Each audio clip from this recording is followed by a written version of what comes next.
Monsieur le Président, je vous fais une lettre que vous lirez peut-être si vous avez le temps.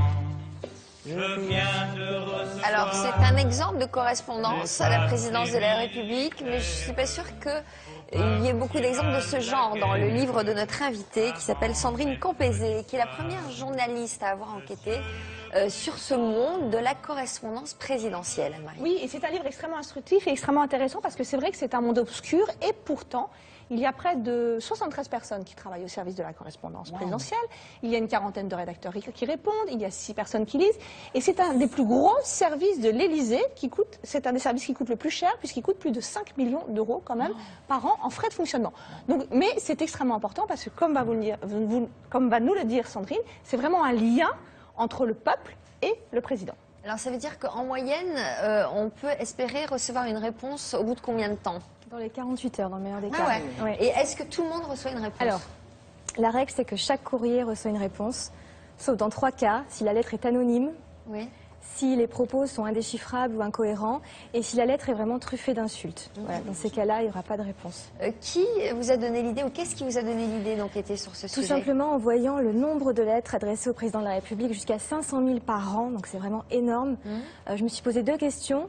Qu'est-ce que les Français peuvent bien écrire au président? Et puis comment se fait-il qu'un service, que le service de l'Élysée qui est chargé de répondre à ces courriers soit si méconnu? Donc le livre tente de répondre à ces questions. Et c'est un service extrêmement stable, hein. C'est vraiment des gens qui sont là depuis des années. Il n'y a pas de gens qui bougent là-dedans. C'est des gens très impliqués. Qui ont fait tous les présidents de la République? Quasiment.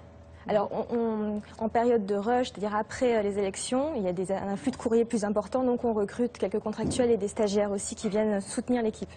Alors, qui écrit au président de la République? Alors, moi, je pars du principe qu'on est tous susceptibles, un jour ou l'autre, d'écrire au président, d'avoir envie d'écrire au président. Alors, c'est vrai qu'il y a surtout des personnes âgées, des fonctionnaires, notamment des professeurs qui lui écrivent, mais il y a aussi des chefs d'entreprise, des enfants, des étudiants, donc il n'y a pas vraiment de profil type. Donc on écrit pour quelles raisons? Ce sont des requêtes, ce sont des demandes, ce sont des insultes, ce sont des protestations? Alors les Français écrivent surtout pour demander de l'aide au président, pour trouver un logement, un emploi, pour faire baisser leurs impôts, pour faire augmenter leur retraite, pour faire sauter leur PV, pour obtenir la Légion d'honneur. Ça c'est très drôle. Il y a vraiment des gens qui franc côte port disent je la mérite. Ah oui, pour des raisons qui sont un peu discutables. Parfois très sombres. Donc ça c'est la première raison, donc c'est des requêtes. La deuxième raison c'est pour exprimer une opinion. Donc ils vont réagir sur un sujet d'actualité, donner leur avis sur une réforme. Et parfois, pendant que le président est en train de s'exprimer à la télévision, par exemple, les Français envoient des mails. Donc ça donne des réactions à chaud qui sont assez écrit intéressantes. Maintenant aussi de manière Bien électronique. sûr, oui. Est-ce que le président... Pardon, il y a des gens qui est très drôle, c'est les gens qui écrivent pour se faire mousser auprès du président, pour se valoriser. Et ça, c'est extrêmement important. Ils envoient beaucoup d'ouvrages, de thèses. Oui. Pour envoyer effectivement un livre qu'on a écrit. En même temps, c'est ce que j'ai fait, j'ai envoyé le mien. Il vous a répondu? Non, pas encore. Normalement, c'est dans les 48 heures. Oui, hein. c'est un peu Elle est long. vexée, là, Sandrine.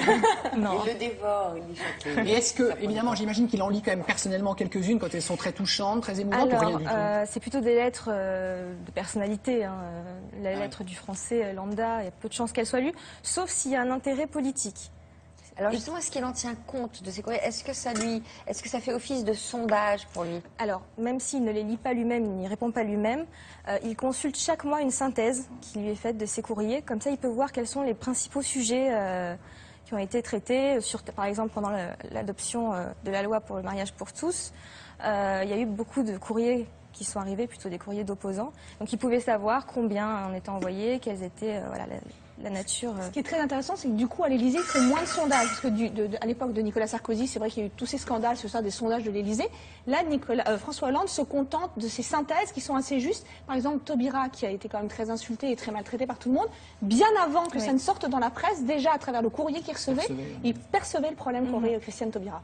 Alors, est-ce qu'en dehors des lettres, le président reçoit des cadeaux, soit des cadeaux, par exemple? Quel type de cadeaux? À côté des cadeaux classiques, c'est-à-dire des livres, du chocolat, on sait que spécialité Nicolas locale. Sarkozy aimait beaucoup le chocolat, exactement. Il y a aussi des peluches qui sont envoyées lors de la naissance d'un enfant présidentiel, entre guillemets. Il y a des cadeaux qui sont plus atypiques, il y a des gens qui envoient des photos d'eux, parfois dans l'intimité ou en tenue légère. Il y a une petite culotte qui avait été envoyée à Nicolas Sarkozy. Un panda en peluche? Oui, il y avait eu un grand pendant en peluche pour la naissance de la petite Julia Sarkozy. Est-ce qu'il y a des courriers qui peuvent s'avérer dangereux? Alors oui, juste pour rajouter sur les cadeaux, il y a un colis rempli de purin qui avait été envoyé au président Hollande pour fêter son arrivée. Et donc dans les cadeaux plus dangereux, enfin dans les cadeaux, pardon, dans les les courriers plus dangereux, il peut y avoir, chaque enveloppe est passée au scanner pour détecter la présence éventuelle de produits dangereux comme du poison, oui, pourquoi pas. De la bouillie bordelaise, j'ai appris. Oui. C'est bon pour il paraît que c'est bon pour les rosiers, ça. Oui, mais c'est pas très bon pour les mains. C'est une poudre bleue, oui, par contre, ouais, c'est assez toxique. Est-ce qu'il a été facile d'enquêter sur cette correspondance présidentielle? Alors moi, ce qui m'a intéressé, c'était vraiment de rencontrer les rédacteurs, ceux qui sont chargés de rédiger les réponses. Voilà, c'était vraiment mon idée de les interroger eux, pour qu'ils me parlent à la fois de leur quotidien et qu'ils me donnent accès à leur courrier. Alors qui sont-ils ces gens-là et comment rédigent-ils leurs réponses? Parce que j'imagine qu'avant de rédiger une réponse, il faut savoir ce qu'on y met dans la réponse. Alors quand on travaille notamment au service des requêtes, il faut avoir le cœur bien accroché, parce que c'est vrai qu'on touche du doigt la misère des gens, parfois, oui. Donc il y a des personnes pour qui c'est assez difficile. Et effectivement, pour rédiger les réponses, ils s'appuient sur des argumentaires, sur des lettres types, oui. Et alors, les lettres sont... Ce qui est très drôle dans votre ouvrage, c'est qu'il y a toute la partie d'explication, du service, le fonctionnement, mais vous avez eu accès à un certain nombre de lettres et vous en avez reproduites. Et il y en a des très drôles, comme par exemple celle-ci. Monsieur le Président, c'est ma mère... C'est une femme qui écrit. Monsieur le Président, c'est ma mère qui m'a poussé à vous écrire. Elle est désespérée que je sois encore célibataire à 38 ans. Je crois qu'elle a peur de ne jamais être grand-mère. Je vous rassure, ce n'est pas pour vous que j'écris. Pardon, mais vous êtes trop dégarni pour moi. En fait, ma mère pense que compte tenu du nombre de personnes que vous connaissez, mon futur mari devrait statistiquement se trouver dans le lot. Je joins ce courrier. Et en fait, c'est des lettres qui sont mais à mourir de rire. Alors, il y en a qui sont très embêtantes, comme celle-ci. Je me suis dit, ceci est une lettre d'adieu. J'ai décidé de vous en faire porter la responsabilité. Quand vous la recevrez, il sera trop tard. Je serai passé à l'acte et vous ne pourrez pas en prendre et vous ne pourrez vous en prendre qu'à vous. La manière dont vous régnez ne fait que creuser le fossé qui devient peu à peu un précipice dans lequel vous vous précipitez vous-même. C'est affreux. C'est horrible. Et il y en a comme oui, ça. Il y a des menaces de suicide qui sont envoyées. C'est pris très au sérieux. Quand quelqu'un envoie une lettre en menaçant de se suicider, on contacte la préfecture du lieu où il habite et on envoie vérifier chez lui dans les 2 heures que tout va bien. Et les autres choses prises très au sérieux, c'est que c'est souvent les lettres, c'est une facilitation pour faire avancer certains dossiers. Est-ce que vous pouvez nous expliquer? Dans certains cas. Lorsqu'on a un dossier qui met du temps à avancer, voilà, l'Élysée peut donner un petit coup de pouce. Mais les préfectures, les administrations étant déjà elles-mêmes noyées par les demandes, voilà, c'est pas très efficace, mais on peut essayer. Voilà, donc ça vaut le coup d'essayer. C'est quand même l'un des plus gros services à l'Élysée. Oui, c'est un service très important. Oui. C'est drôle, il y en a qui écrit, j'imagine à Nicolas Sarkozy, Votre Excellence, Monsieur Nicolas. Oui. C'est énorme ça. Et alors, est-ce que vous avez enquêté auprès des rédacteurs? Est-ce qu'il y a des présidents plus attentifs que d'autres au courrier alors je sais que le président Sarkozy avait vraiment à cœur de répondre à tous les courriers. Il y avait des consignes très strictes qui étaient données. Surtout quand on peut penser que ça peut donner une voix à une prochaine élection. Il y a une dimension quand même politique, ça a beau être un service administratif, il y a une dimension très politique. Il n'y a pas d'énormes différences, sinon c'est ça. Et il y a une chose qui est intéressante de savoir, c'est quand vous écrivez à la présidence, il y a 2 types de réponses. S'il y a écrit sur l'enveloppe que le courrier émane du président de la République, ça veut dire que le président lui-même l'a lu et que la signature a été faite pour de vrai avec son propre stylo. Si ça émane de la présidence de la République, cela signifie que ça a été traité par le service de correspondance de la présidence de la République. Alors, conseil pratique, ceux qui nous regardent et qui auraient envie de s'adresser à la présidence de la République, alors on s'y prend comment? On a fait un petit récapitulatif parce qu'il faut être précis. Donc l'adresse, il n'y en a qu'une, c'est François Hollande, Palais de l'Élysée, 55 rue du Faubourg Saint-Honoré, 75 008, Paris. Alors, une chose que l'on ne sait pas forcément, c'est qu'il est inutile d'affranchir votre courrier s'il ne dépasse pas 20 grammes. C'est comme pour le Père Noël. Si c'est moins de 20 grammes, ça arrive. Non, mais le Père Noël, c'est pareil. Si c'est moins de 20 grammes, ça arrive. Voilà.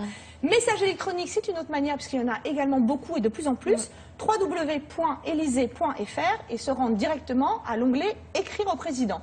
Ça va vite. Les formules de politesse, soyez quand même aimables parce qu'il y aura peu de chances de recevoir une réponse. Donc, Monsieur le Président de la République, et finir par « Je vous prie de croire Monsieur le Président » à l'expression de ma plus haute considération, puisque c'est quand même le plus haut personnage de l'État. Il ne faut pas oublier, ça paraît bête, mais de communiquer son adresse si on veut une réponse, parce que parfois, dans le feu de l'action, on envoie un courrier, mais on ne met pas son adresse. Et surtout, vous le disiez Sandrine, ne pas s'emporter, ne pas se montrer injurieux, parce que là, il y a peu de chances d'avoir une réponse. Juste pour ajouter quelque chose d'un peu drôle, c'est qu'il y a parfois des lettres qui sont assez insultantes, où les gens se lâchent. Et à la fin, il y a la petite formule de politesse quand même, je vous prie de croire, en l'expression de ma haute considération. Il y a quand même, il y a peut-être pas de respect, enfin... Et alors, pour ceux le qui envoient des président, mais en petites tout cas pour culottes ou l'institution, des oui. courriers sexy, on leur répond ou pas? Ou c'est considéré comme une insulte? Non, non, mais non, je pense. Est-ce qu'il a reçu des qu'on leur casques de répond. moto, le président? Des casques de pains au moto, chocolat. des Il a pains- un stock déjà de Il a un casques. stock. En tout cas, c'est un livre pour les vacances qui est extrêmement Oui, ça a l'air amusant drôle, hein. et distrayant et très bien écrit. Donc je vous le recommande. C'est aux éditions de L'Opportun. Merci beaucoup, Alexandre. Oui, je lisais les SMS qui nous arrivaient sur l'antenne que quelqu'un a écrit au président de la République.